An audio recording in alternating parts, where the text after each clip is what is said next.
Let's now turn to the Western Cape and bring in our SABC News reporter Abra. Barbier is tracking the vote counting at the IEC Results Operation Centre in the Western Cape for us. Abra, thank you so much for your time. Now, of course, it is, I understand, at around 70% of votes completed. Abra, just correct me if I'm wrong, and talk to us about what's the latest there now. Unati, you are wrong. I just literally heard now that we are at around 82%, but yeah, you were close enough. I am going to be speaking to two political parties right now because of course we are going to be catching up with them and touching base with parties about what they thought about their run, leading into this election. So I'm going to be speaking with the Good Party as well as with Jama-ah. But let me first talk to you, Lulama of the Good Party. Thank you for talking to us. What's going through your mind? How's Good feeling at this time? Do you feel that you can still pick up a few numbers? Yes, of course. Good afternoon first to the viewers. Look, we're still on 82. A couple of votes needs to come in. Look, we will return that provincial seat. Yes, things are not that wonderful and gloomy that we have in 2019, but we're hoping for the best. But look, voters need to be captured. Yeah, we're hoping that good numbers will come in. Lulama, after everything is said and done, is Good going to go back to the drawing board and just look at what happened, where things perhaps went wrong, where your votes went to? Look, I mean, we have to go to the drawing board. We have to. It's a matter of must. Look, I don't think that we did something wrong. Not at all. We had a great campaign. We were on the ground. We had posters all over. We had good T-shirts, orange T-shirts around. So we didn't do anything wrong. But we need to look at how can we improve or do better. Yeah, so we had I think one of the best manifestos that we can give to the voters. But we have, of course, we have to go to the drawing board and see how we can do things different. And then, of course, is the onset of all these other smaller parties, which obviously, cut into your numbers. But thank you for that. I'm now going to also speak to Advocate Shamima of Jama-ah. Advocate, thank you again for talking to us. What's going through your mind at the moment? How are things looking on your side? Assalamu alaikum and good day, Muweni to everybody. And looking at the numbers, I do realize that Jama-ah's numbers is more than it was in 2019 at this particular point. I still feel comfortable. We've got 67% on the national and we're just over 80% on the provincial. So I'm still feeling very comfortable with Jama-ah. We've had one seat in national, we had one seat in provincial before, and with that particular one seat we have done phenomenal work. When it comes to Jama-ah, we had very little resources. As you know, we have no Zionist funding.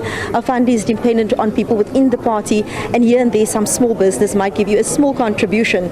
So with the little that we had, we've been able to do phenomenal work in the communities. We've been able to do empowerment, upliftment.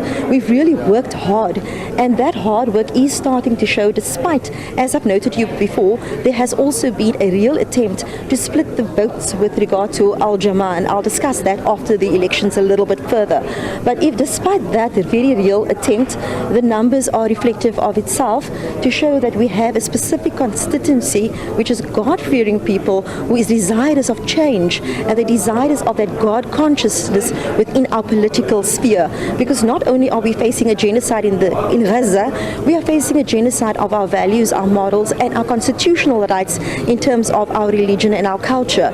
And many a person across many platforms, from the Muslims to the Jews to Afrikaners, are stating that we need the accountability and transparency. We can't go through elections in and elections out and say we are tired of crime, we're tired of corruption, we're tired of all the failure in our country. Yet it has become also, as you can note from the numbers, rather the devil that you know than the devil that you don't, because of the fear. But there's many a factor that influences the board that we're currently seeing. And what we are seeing is individuals who are fearing change, people who are not as educated on elections as they should be. Our most vulnerable in our communities doesn't comprehend and understand the election process or the opportunities that is out there for them. With the little that Jama-ah has, we've showed of the most vulnerable communities how we can effect change, and that is where we're seeing our numbers coming from. I think there's a larger conversation to be had about the voter education again as part of the post-mortem afterwards, because that was a big issue as well. Of course, as a so-called smaller party, you have a big role to play in terms of keeping the big guys accountable.